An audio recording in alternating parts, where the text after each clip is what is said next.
Honestly, I think you thought you had a cranky Mr. Darcy type on your hands that you could turn around when really you just had a normal jerk. Rose laughed again. Hey, they're making an announcement. I'd better pay attention. Cheerio! Vowing not to teach Morgan any more English sayings, Rose tucked the phone back into her pocket before hurrying her steps again.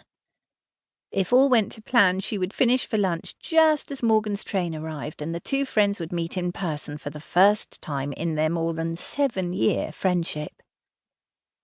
A sense of anticipation urged Rose along, and before she knew it, she was entering the building on Queen Square where she worked. "Thank goodness you're here."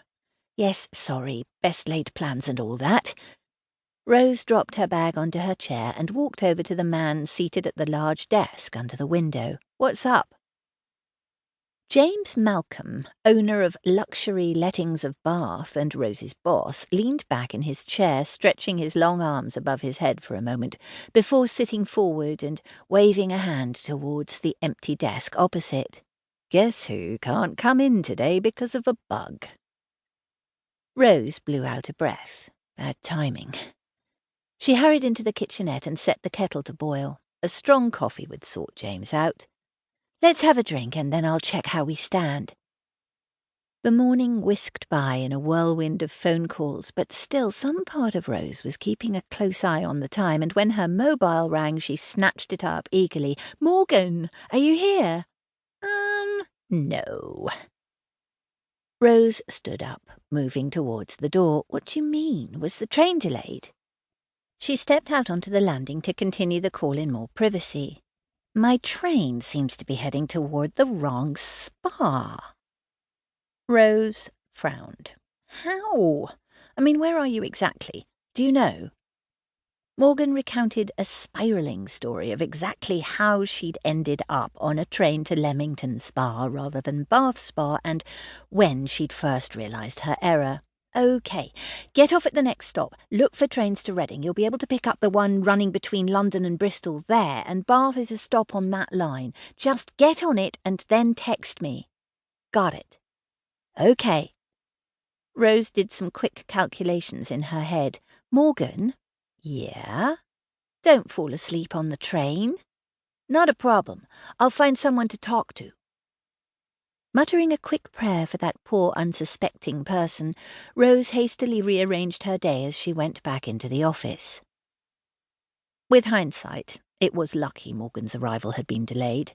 Being one man down, neither she nor James had chance for a break at lunchtime, but even as she fielded calls, organised Kathy, the part-timer who helped with check-ins, and liaised with various people to ensure everything went as smoothly as possible, Rose could feel an aura of contentment hovering. The festival was always the highlight of her year, both at work and leisure.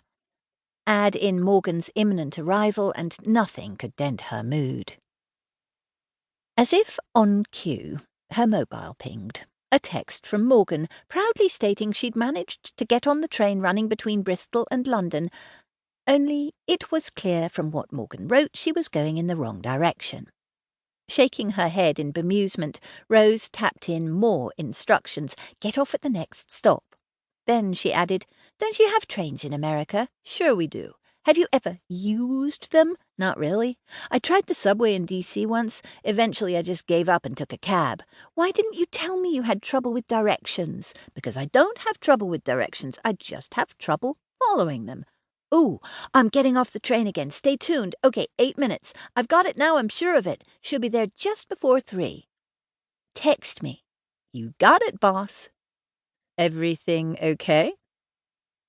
Rose looked over at James, who was eyeing her with concern. "Actually, no. One of today's arrivals is delayed again." "This is the Laura Place check-in, your friend?" Rose nodded.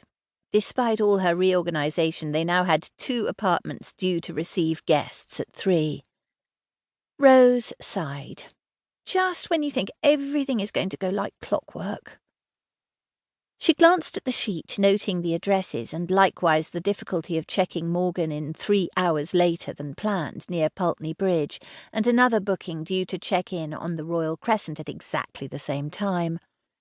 Then she shrugged. It can't be helped.